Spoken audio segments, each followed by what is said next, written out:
El marco general de nuestra temática ha sido la realidad del reino de los cielos, y el capítulo que hemos venido elaborando de esta temática general es cómo vivir en la victoria del Rey, cómo disfrutar la victoria del Rey. Y hoy quiero que cerremos este capítulo.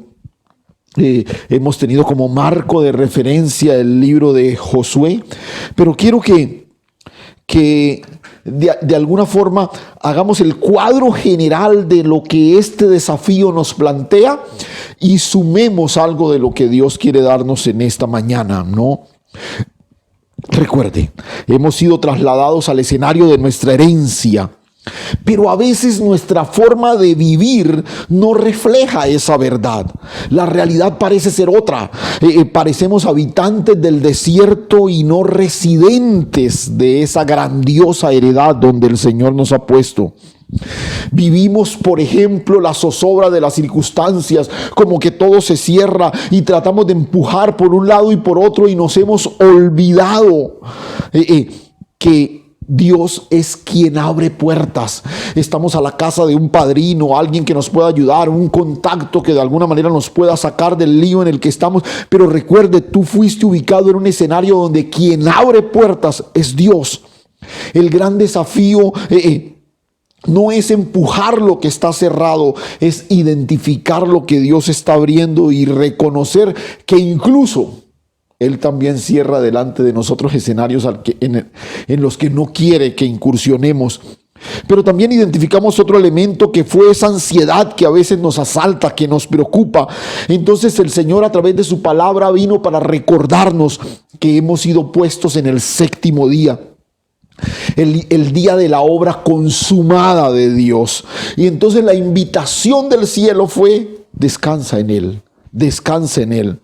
Pero también fuimos confrontados con el desafío de la consagración. Dios nos invitó al desafío de la consagración, y cualquier área de mi vida que se mantenga por fuera de esta demanda sumirá mi vida en derrota. No podré cosechar lo que Dios de antemano preparó para mí. Entonces el desafío es, a través de colocarlo a Él como primero en todas las áreas de mi vida, yo pueda disfrutar de esa consagración y por ende de la victoria que me ha sido dada en Él.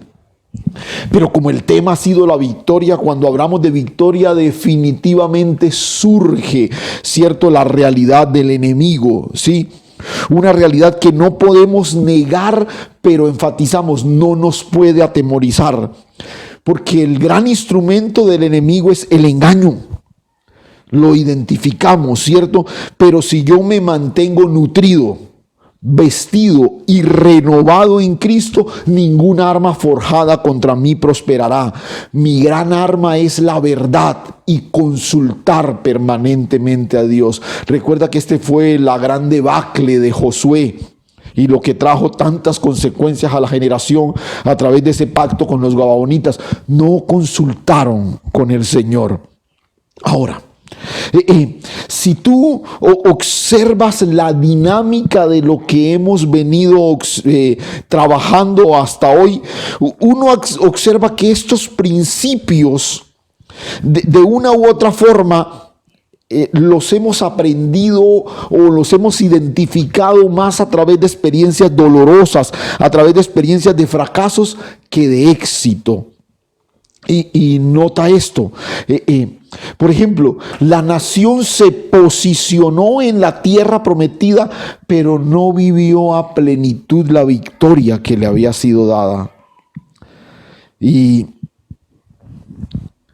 Israel no respondió a aquello que Dios había declarado tocante a ellos. Y perdona que insista en esto. Estos principios que hemos identificado casi que los hemos extractado de las experiencias de derrota. Y curioso, estamos hablando de victoria. Pero por ejemplo, Israel falló en lo referente al anatema, a la consagración. No consultó a Dios y fue presa fácil del enemigo. Y en esa línea la nación no pudo apreciar lo que Dios tenía para ellos. Con el tiempo Israel fue hostigado, fue oprimido, fue esclavizado, fueron hechos tributarios, perseguidos y finalmente incluso exiliados de la heredad que Dios les había dado. Dios los ubicó ahí para que fueran la manifestación del ser de Dios, del carácter de Dios.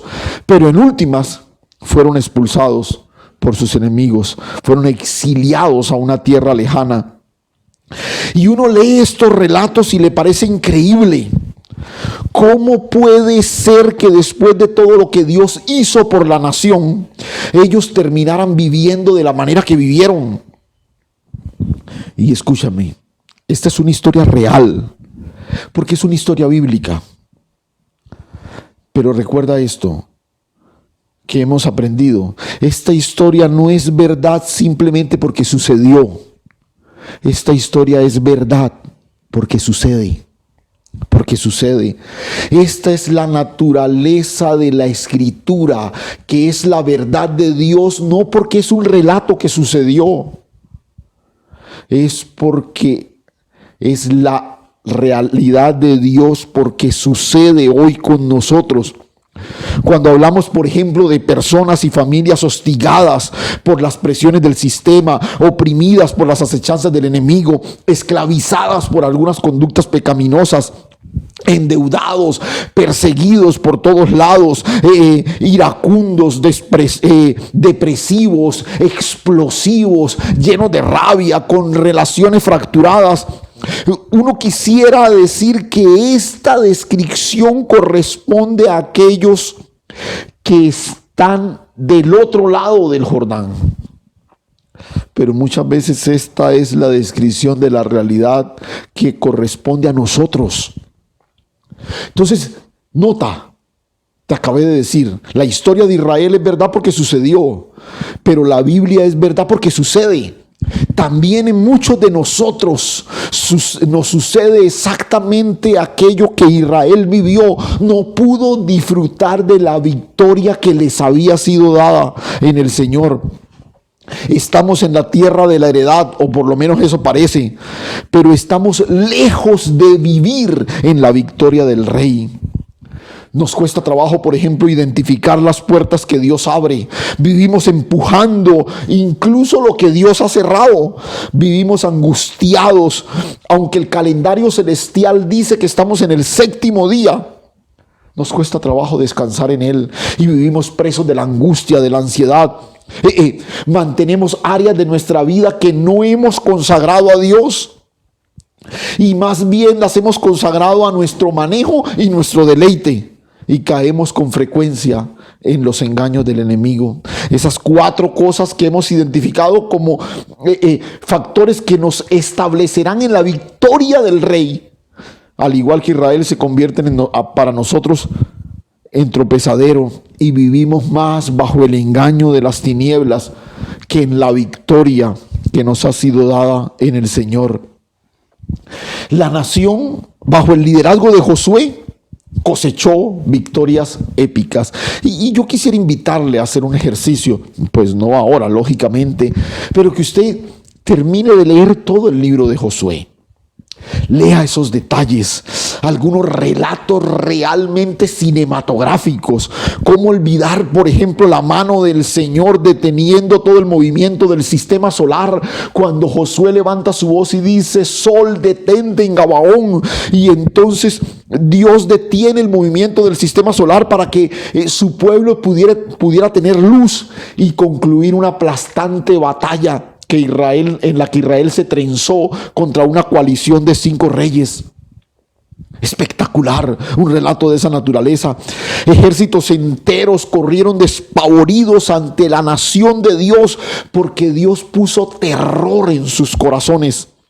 Y muchas veces en medio de esa huida, rocas de granizo caían del cielo y le quitaban la vida a decenas de soldados de las naciones enemigas.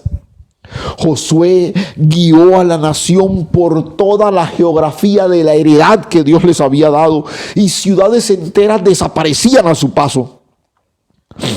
Después de alrededor de unos 5 años, Él le reparte a cada tribu la porción de la tierra que le corresponde, con un objetivo: que cada tribu pudiera completar en su región la orden que Dios les había dado.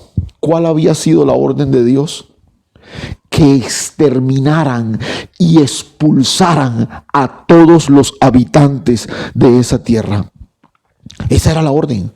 Entonces cuando Josué reparte la tierra, y entonces está la porción de Judá, la porción de Manasés, la porción de Efraín, la porción de Gad, de Aser, cada uno empieza a ubicarse en su porción de tierra.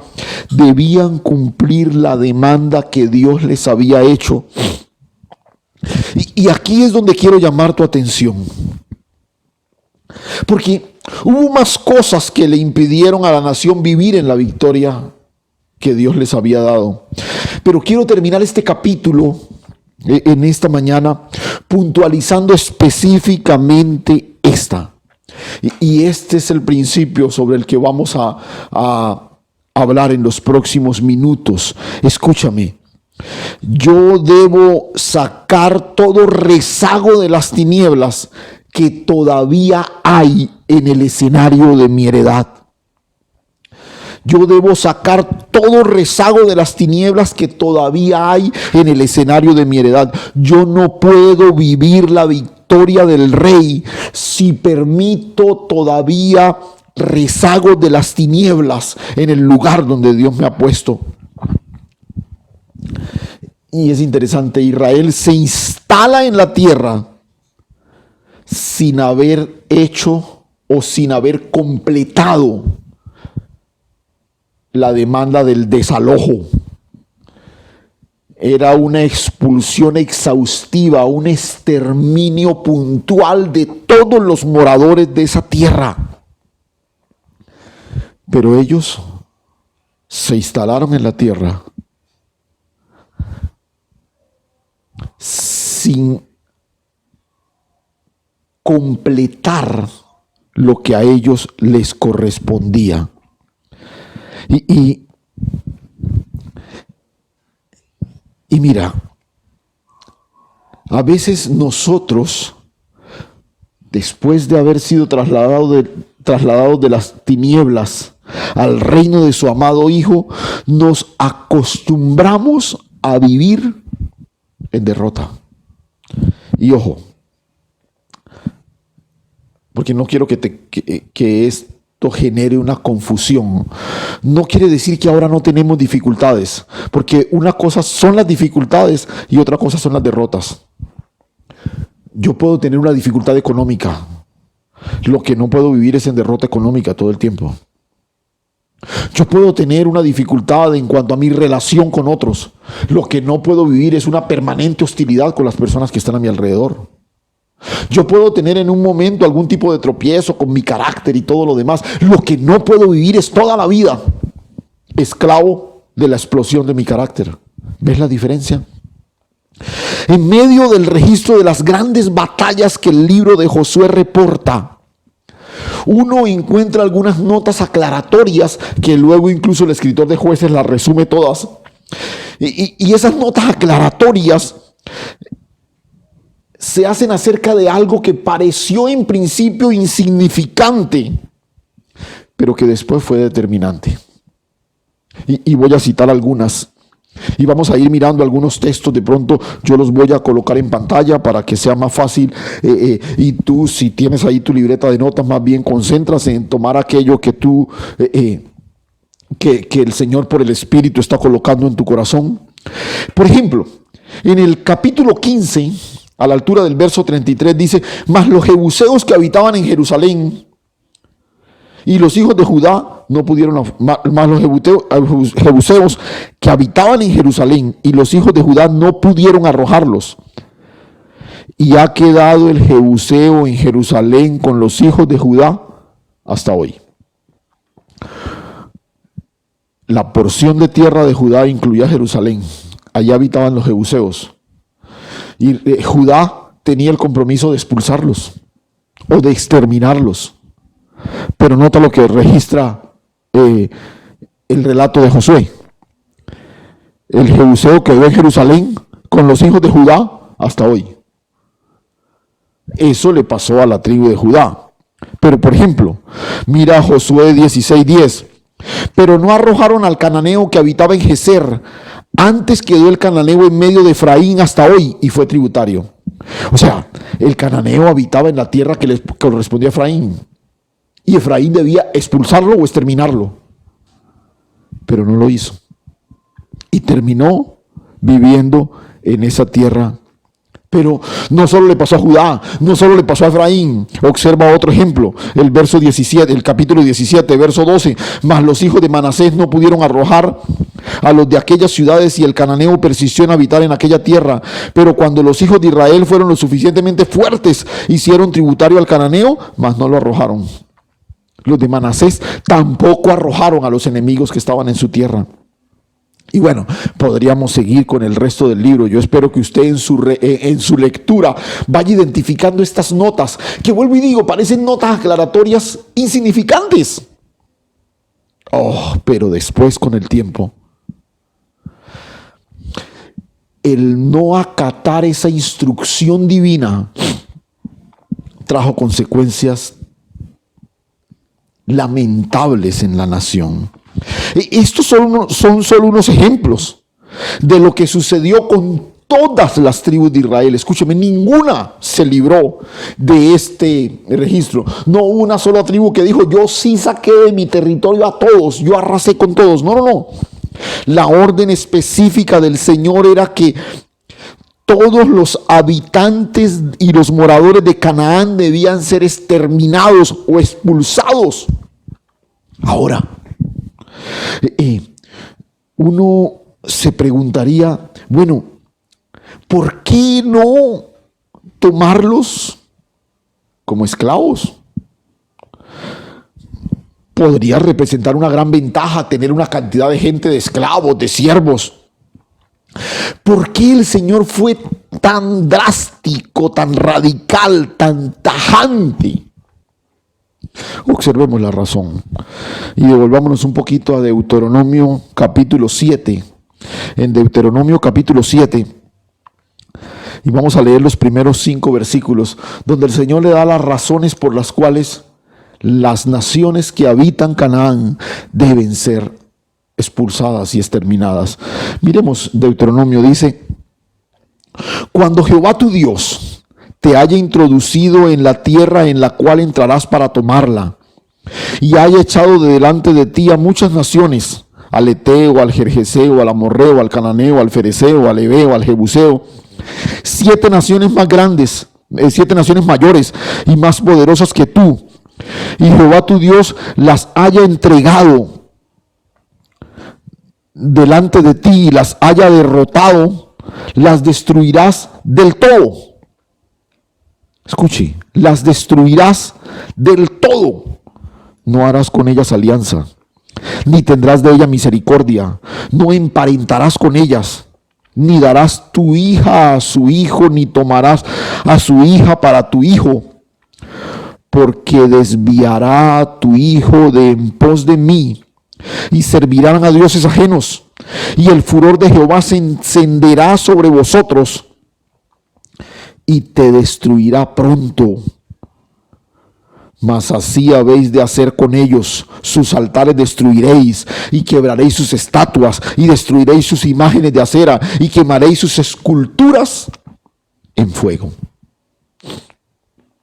Observemos en este texto las razones que Dios da, que podemos identificar. Porque si tú observas, a partir del verso 4 dice, ¿por qué? Primero dice, los primeros 3 versículos dice, esas naciones hay que sacarlas, hay que exterminarlas. Y a partir del verso 4 dice, ¿por qué? ¿Por qué? ¿Por qué hay que hacer eso? Mira, ¿por qué es que Israel debía exterminar a esas naciones que Dios había derrotado? Y básicamente uno aprecia, por ejemplo, una primera razón es que se vería comprometido el proyecto generacional. Esas naciones desviarán a tus hijos en pos de mí. Desviarán a tus hijos en pos de mí. El proyecto generacional se vería comprometido. Pero lo segundo que dice es que se comprometerá el servicio a Dios, ¿no? Y servirás y servirás a dioses ajenos. Servirás. Escucha, el servicio siempre está ligado a la adoración. Al Señor tu Dios adorarás y a Él solo servirás.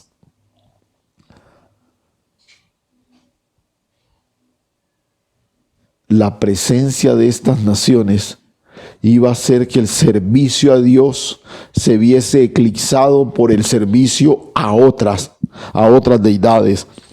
Pero, y esta es una consecuencia directa de la anterior, surgiría en medio de la nación la idolatría y servirás a dioses ajenos. El sitial de honor único de Jehová Dios en Israel sería desplazado por las deidades de estas naciones. Y quizás la consecuencia más directa, el Señor dice, y el furor de Jehová se encenderá sobre vosotros, y te destruirá pronto. El favor de Dios se apartaría de ellos. Yo no puedo disfrutar de la victoria del rey si no tengo sobre mí el favor del rey. Pero hay una razón más.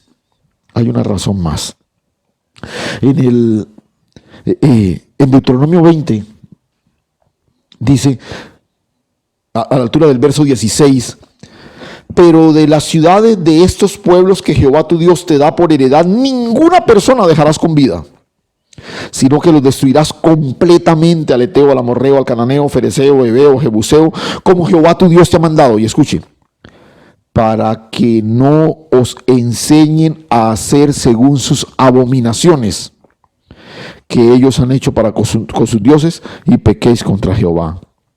A lo anteriormente dicho, podemos sumar una más, y es que estas naciones introducirían en Israel una pedagogía pecaminosa. O sea, Israel aprendería a hacer las cosas como esas naciones las hacen. Dicho de otra forma, es hacer las cosas como el sistema lo hace. Y mira, quiero, con base en esto, construir el argumento del desafío final de este capítulo. Cuando Israel se posiciona en la tierra, Dios le garantiza que Él derrotará a sus enemigos. O sea, la confrontación bélica con esas naciones sería la menor preocupación de Israel.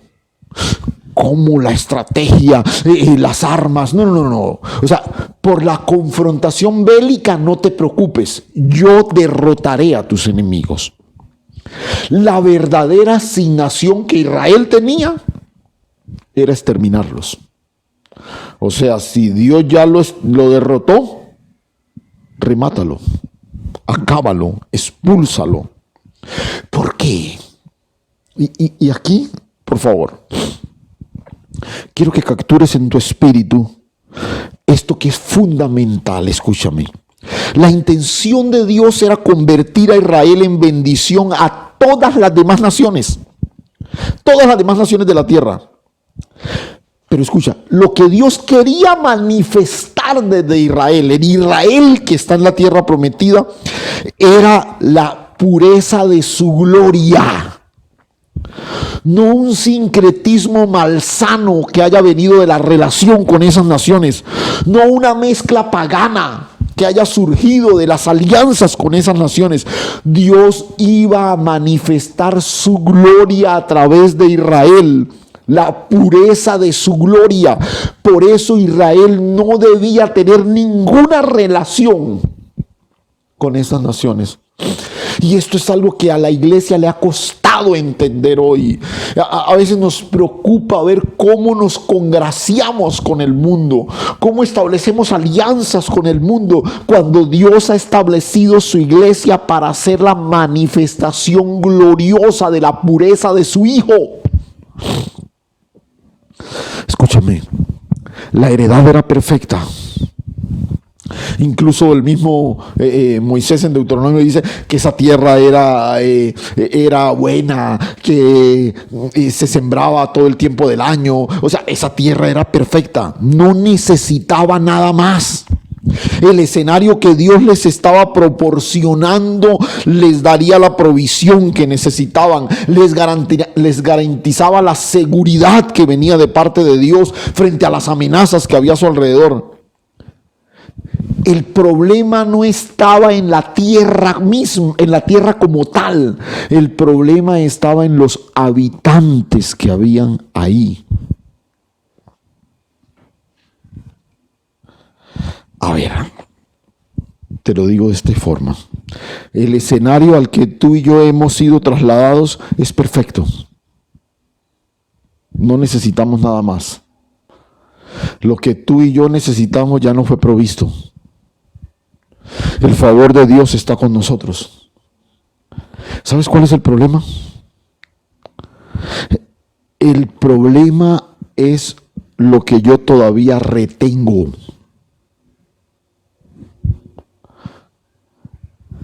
El problema para los hijos hoy no es que les hace falta algo. El problema es lo que todavía retenemos de nuestra pasada manera de vivir.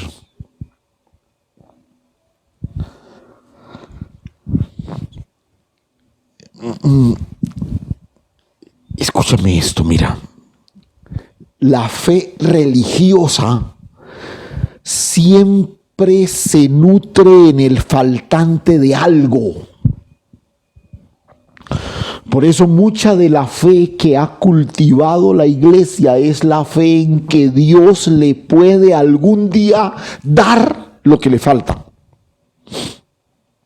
Incluso, y usted lo puede ver en la letra de muchas de nuestras canciones, incluso parte de esa cosmovisión religiosa es que nos hace incluso falta algo de Dios.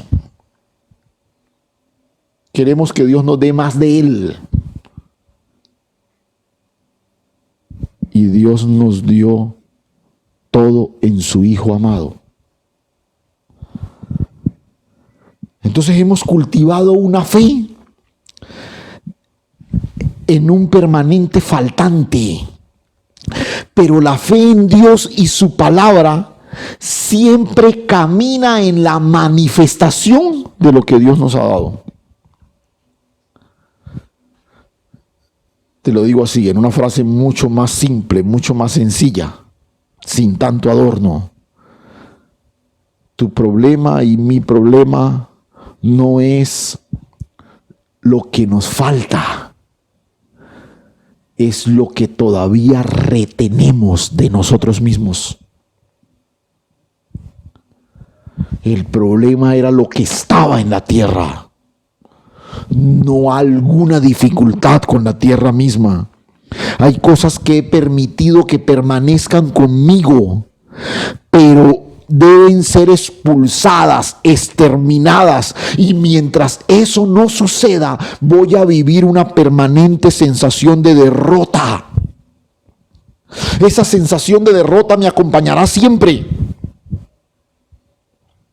porque yo solo vivo en la victoria del Rey cuando todos los rezagos de las tinieblas son completamente expulsados, exterminados de mi vida. Mira, después de las grandes y estruendosas victorias,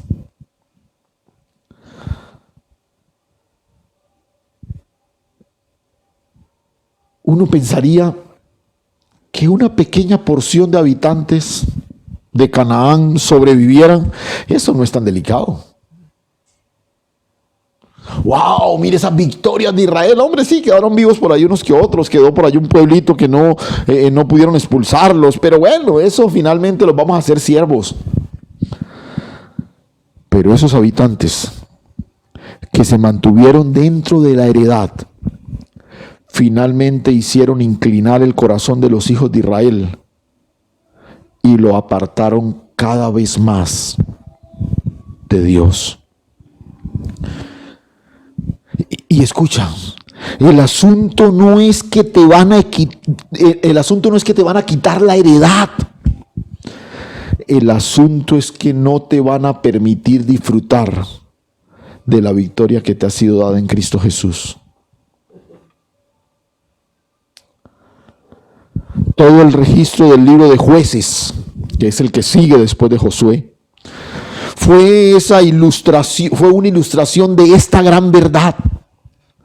Si tú observas el relato de Jueces, todo el tiempo, durante un gran periodo de años, muchas naciones se levantaron. Esas pequeñas naciones que quedaron ahí, esos rezagos que quedaron ahí, se fortalecieron y se levantaron y esclavizaron a la nación, les quitaron el producto de sus tierras, los persiguieron, los atribularon, los despojaron, los mantuvieron arrinconados décadas enteras. Se levantaba un juez, los liberaba, pero luego volvía a suceder. Escúchame, la fe cristiana no es la experiencia del desgaste del hámster que está ahí dando vueltas y no se mueve hacia ningún lado. No, el Señor ha declarado que tú y yo vamos de gloria en gloria, de bendición en bendición, de poder en poder. Y vuelvo y aclaro, por favor, que no te quede esta sensación en la cabeza. Esto no significa que no vamos a tener dificultades. Claro que las vamos a tener, pero nosotros entendemos por la gracia de Dios que esas dificultades son pretextos que Dios permite para catapultarnos a otro nivel, para entrar a otro nivel, para que el Hijo sea formado en nosotros de manera más clara y nítida. Esa es la razón de las dificultades, como Pablo lo expresara magistralmente allá en 2 de Corintios capítulo 4, dice: pero tenemos este tesoro en vasos de barro, para que la excelencia del poder sea de Dios y no de nosotros, que estamos atribulados en todo, mas no angustiados, en apuros, mas no desesperados, perseguidos, mas no desamparados, derribados, pero no destruidos, llevando en el cuerpo siempre por todas partes la muerte de Jesús, para que también la vida de Jesús se manifieste en nuestro cuerpo. Escúchame, hemos asumido una postura en la que, no sé, alguien nos convenció de que si logramos alcanzar algo de Dios que nos está faltando, podríamos vivir a plenitud la victoria que no estamos experimentando. Pero vuelvo y te repito, el problema no es lo que me falta de Dios. El problema es lo que me sobra de mí mismo. El gran problema de Ángel es Ángel. No es que me haga falta algo de Dios. Es que no he expulsado, exterminado todos aquellos rezagos que las tinieblas sembraron en mí por muchos años. Hay cosas en mi vida que Dios ya derrotó. Escúchame, nada en tu vida ha quedado por fuera de la victoria del Señor. Él ya lo llevó y lo clavó en el madero de la cruz a través de Cristo Jesús. Pero yo necesito exterminarlas. Un concepto que hemos aprendido. Yo necesito hacer real lo que en Cristo ya fue legal. Tu victoria ya fue legal en la cruz del Calvario. Hazla real, sacando de tu vida todo aquello que no honra al Señor. Sácalas por completo, para que lo que se refleje a través de nosotros no sean los rezagos de nuestra propia humanidad, sino la vida eterna que nos ha sido dada en Cristo Jesús. Esa frase que acuñó el Bautista de manera tan espectacular es la dinámica en la que Él crece mientras yo menguo.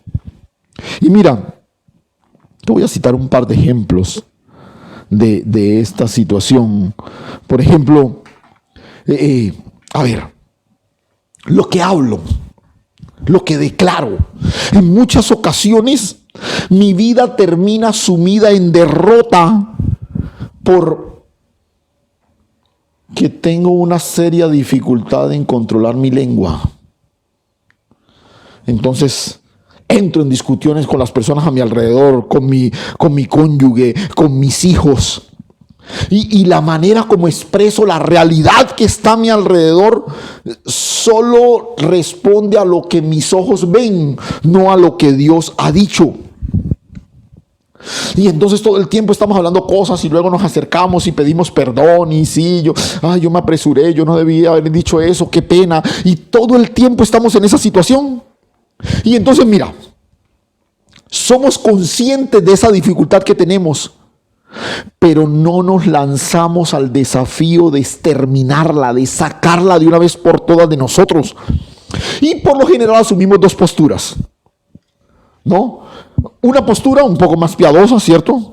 Le decimos al Señor que la quite y somos enfáticos y entramos en procesos de que alguien ore por nosotros, que hagan círculos de oración y en el nombre de Cristo Jesús, que esa manera tan liviana como yo hablo, Señor, sácala, arráncala de mí. Escúchame, Él ya te dio la victoria, ejecútala, ejércela, toma control. Pero la otra postura, un poquito menos piadosa, es que nos justificamos. Bueno, es que ustedes me conocen, mire, yo soy así, yo siempre he sido así, como un poquito explosivo, ¿cierto? Yo a veces digo cosas malucas, pero usted sabe que en el fondo eso no es cierto. Entonces uno se descarga, por ejemplo, con alguien que ama y al final le dice, bueno, yo te dije eso, pero tú sabes que en el fondo yo te amo. Es que yo cuando estoy bajo presión siempre reacciono así, ustedes me conocen, yo en el fondo no quería decir eso. Y nota, esta permanente postura de justificación no nos deja disfrutar de la victoria que ya nos ha sido dada. Yo termino mutilando las relaciones a mi alrededor y estoy estableciendo con mis palabras una realidad que no corresponde a la verdad que me ha sido dada, a la verdad en la que he sido posicionado.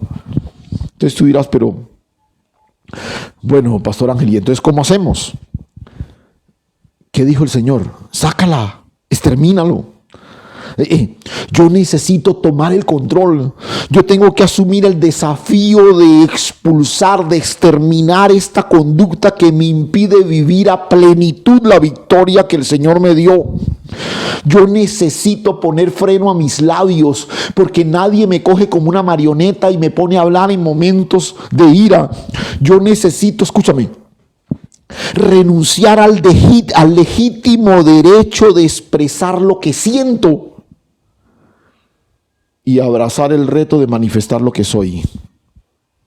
Oh, es que me sacaron la... No, si tú estás sintiendo eso, renuncia a ese derecho.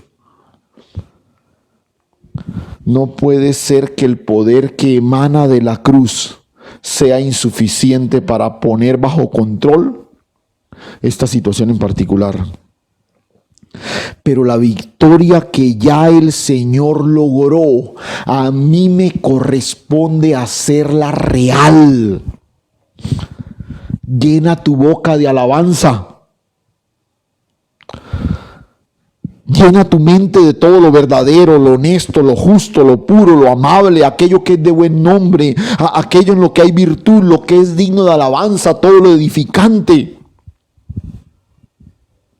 Piensa que Él, angustiado y afligido, no abrió su boca, sino que como oveja fue llevado al matadero y delante de sus trasquiladores enmudeció. O sea, si mi problema tiene que ver con que soy pronto para hablar, necesito trabajar en esa situación porque de lo contrario nunca disfrutaré de la victoria que me ha sido dada. Podemos poner algunos otros ejemplos, pero un ejemplo que tiene que ver con el área de las finanzas, y lo mencionaba el domingo anterior, un área en la que muchos viven una derrota permanente. Y otra vez, ya tocamos el asunto de la consagración y cada uno de nosotros ha entendido por la palabra esto de poner mis finanzas primero y lo del diezmo y todo lo demás. Pero yo quiero enfatizar otro aspecto en este caso en particular, porque una de las cosas que mencionábamos es que parte de no sacar de nosotros esto es aceptar la manera como el sistema actúa, la pedagogía pecaminosa que les mencioné. El sistema, por ejemplo, frente a un área como las finanzas, nos ha legado el pensamiento de que el dinero todo lo soluciona. Por eso, la más recurrente oración de los hijos de Dios es por dinero, por provisión. Hemos desarrollado una cosmovisión en la que todo lo cuantificamos. Uy, yo necesito una camisa, yo necesito 60,000 pesos. No, tú no necesitas 60,000 pesos, necesitas una camisa. Necesitas una camisa. Porque como todo lo hemos cuantificado, entonces incluso uno ve la reacción de las familias y de la iglesia misma en esta crisis. ¿Cuál es la preocupación? Porque las iglesias no se han abierto. El asunto financiero. ¿Cuál es la preocupación de que no podamos salir a trabajar? Mi gran preocupación es el asunto financiero. Y en medio de una crisis de y por favor, no quiere decir que no debemos preocuparnos por el asunto financiero, pero hay preocupaciones que son primeras que esas. Pero lo que te quiero decir es que cuando esa preocupación es mi preocupación primera, yo estoy reaccionando de una manera o a través de un principio que viene del sistema que afirma que el dinero todo lo soluciona. Yo debo preocuparme más por identificar la voz de Dios en medio de esta situación que por los recursos que eventualmente me puedan faltar, porque a mí en Cristo Jesús todo me fue dado. Si tú analizas, como que no nos dimos cuenta a qué horas elevamos a Mamón al trono de nuestra vida y le dimos el poder de solucionarlo todo. Hay muchos que están ahí convencidos que el día que tengan un mejor empleo, que tengan un mejor salario, que tengan un ingreso mucho más cuantioso, ese día sus problemas se van a solucionar. Y escúchame, este es un principio que viene del sistema que te está diciendo que el dinero te lo soluciona todo. Pero esto es algo que yo necesito sacar de mí, porque mientras no lo saquen, mientras no lo extermine, yo voy a seguir en derrota en esta área en particular. Esta es una enseñanza recibida de la pedagogía pecaminosa del sistema. Y terminamos idolatrando el trabajo, el dinero, cosas de las que no somos conscientes. Mira, cuando Josué ya está de salida, reúne a toda la nación, él observa todo lo que ha logrado, pero también mira hacia adelante y puede apreciar el futuro que le espera a la nación. Y en el capítulo 24 de Josué, y bueno, aquí sí te pediría, si tienes tu Biblia ahí, que vayas allá para que lo miremos en el cierre de esta reflexión. Ahí hay uno de esos discursos fascinantes. Este es uno de los compendios más hermosos de toda la Escritura, la manera como Josué se despide de la nación. Y Josué, no lo vamos a leer todo, pero tenlo ahí. Josué comienza, por ejemplo, hablándole a toda la nación de cómo Dios llamó a Abraham para hacerle él una gran nación. Y en este caso le habla de la elección divina.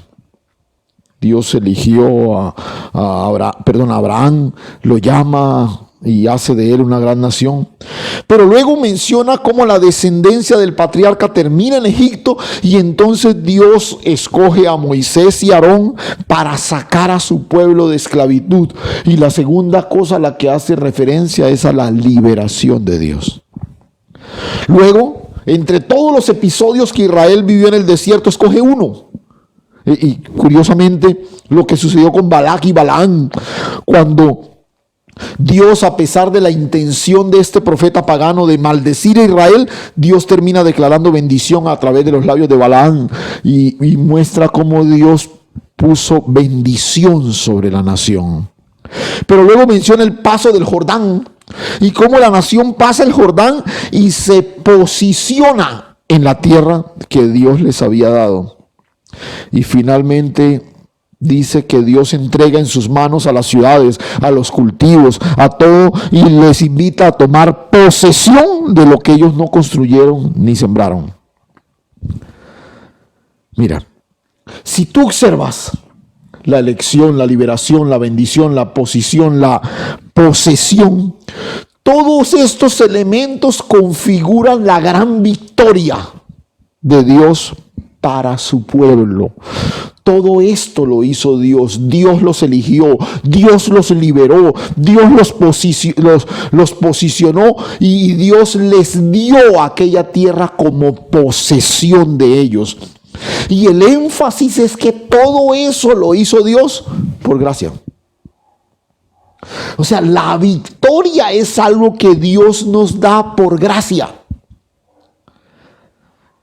Pero quiero citar un versículo que menciona Josué, y es el verso 14. Allá en el capítulo 24, verso 14 dice: después de decirles todo eso, de hablar de la elección, de la liberación, de hablarles de la bendición, de la posesión, todo lo que configura la victoria que fue dada por gracia, les dice en el verso 14: ahora pues, temed a Dios y servirle con integridad y verdad, y quitad de entre vosotros a los dioses a los cuales sirvieron vuestros padres al otro lado del río y en Egipto, y servid a Jehová.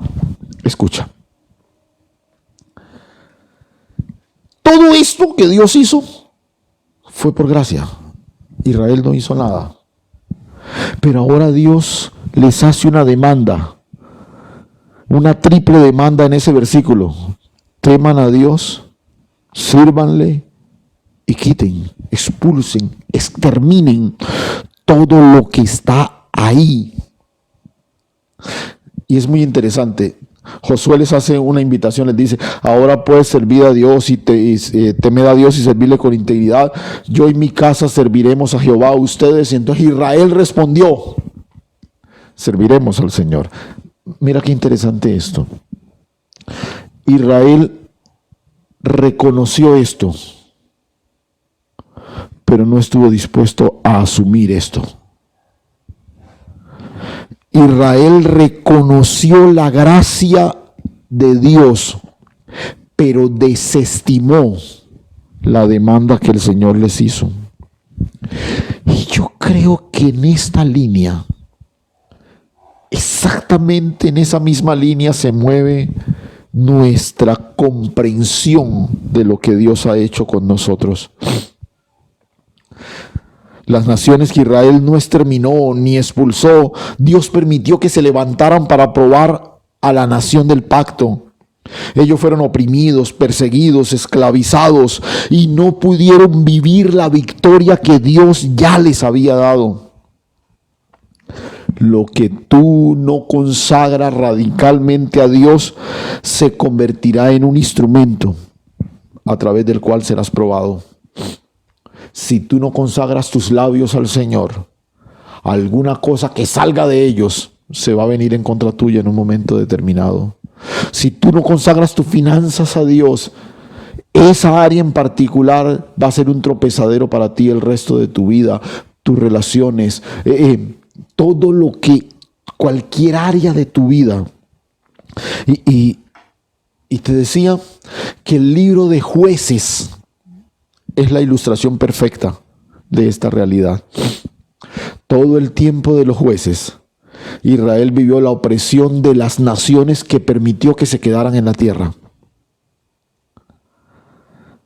Y mira cómo lo describe el capítulo 2, y con este texto quiero terminar.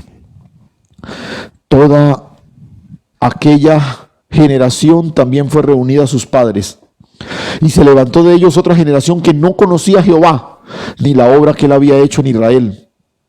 Después los hijos de Israel hicieron lo malo ante los ojos de Jehová y sirvieron a los Baales, dejando a Jehová, el Dios de sus padres, que los había sacado de la tierra de Egipto, y se fueron tras otros dioses, los dioses de los pueblos que estaban a sus alrededores, a los cuales adoraron y provocaron a ira al Señor.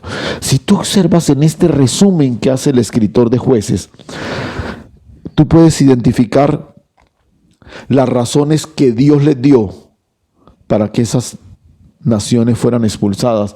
Por ejemplo, Esa generación murió, pero se levantó una generación que no conocía al Señor. El proyecto generacional se vio comprometido, porque la generación siguiente ya no conocía al Señor. Porque el sincretismo y la mezcla con otras naciones desdibujó la imagen y la soberanía de Dios en medio de ellos. Pero el texto dice que terminaron sirviendo a otros baales. Recuerda que dijimos que una de las cosas que se compromete en medio de esto es el servicio a Dios. Y ellos terminaron sirviendo a otros baales, a otros dioses. Pero dice que además se fueron tras otras deidades. Se generó la idolatría en medio de Israel. Y provocaron a ira al Señor. El favor de Dios se apartó de ellos y los entregó en manos de sus enemigos.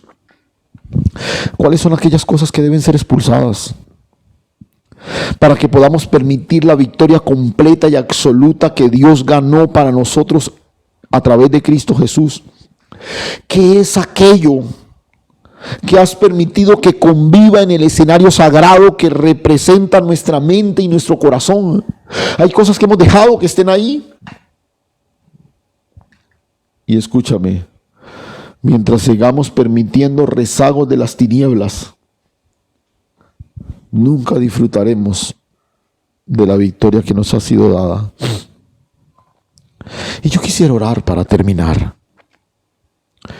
pero de manera especial, yo te he invitado siempre a que te reúnas como familia, pero por un momento yo quisiera que te olvidaras que hay alguien más allá a tu alrededor.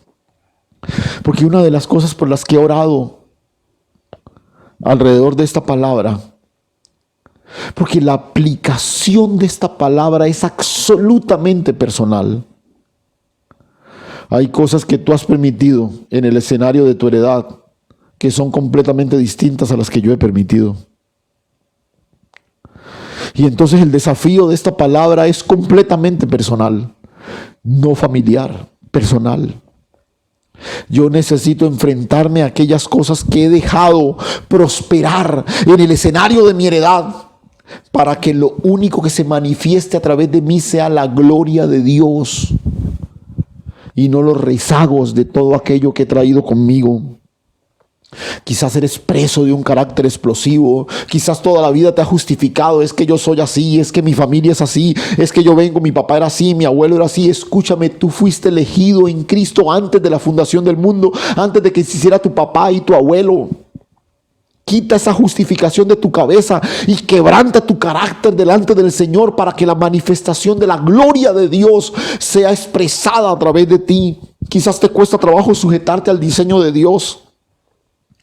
Quizás hay esposas que en este momento luchan por la sujeción a sus esposos, o esposos que luchan con la idea de tratar de imponerse sobre la vida de sus esposas.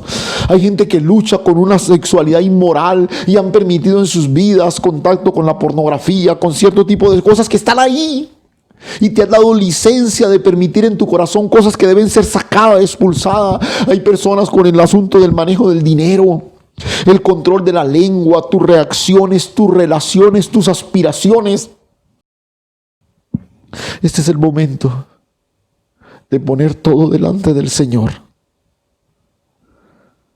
porque Él ya nos dio la victoria en la cruz. Pero hoy yo voy a hacer real lo que en Cristo ya fue legal. Padre, en el nombre de Cristo Jesús, hoy venimos delante de ti, Señor. Cada uno de nosotros, por el Espíritu, hoy alcanza iluminación de aquello que hemos venido permitiendo en nosotros y que nos ha dificultado, Señor, vivir a plenitud la victoria que nos fue dada en Cristo Jesús. Hoy lo ponemos delante de ti, oh Dios, y nos comprometemos a exterminarlo, Señor. Vamos a trabajar con la palabra y la dependencia del Espíritu Santo de Dios en esta área de nuestra vida, para ver la victoria absoluta del Rey de Reyes y Señor de Señores, para que en nosotros no se manifieste esas mezclas paganas que a veces hemos permitido, sino que solo se vea a través de nosotros la grandeza de la vida eterna que nos ha sido dada en Cristo Jesús. Hoy nos levantamos a vivir a plenitud la victoria del Rey y abrazar con toda certeza lo que por gracia nos ha sido dado. Gracias, Señor. Gracias, Dios. Guíanos en los próximos días, Señor, para el manejo de todo esto que se ha levantado, Señor, y que podamos alcanzar la plenitud de la victoria que nos fue dada en Cristo Jesús. Gracias, Señor. Amén y amén.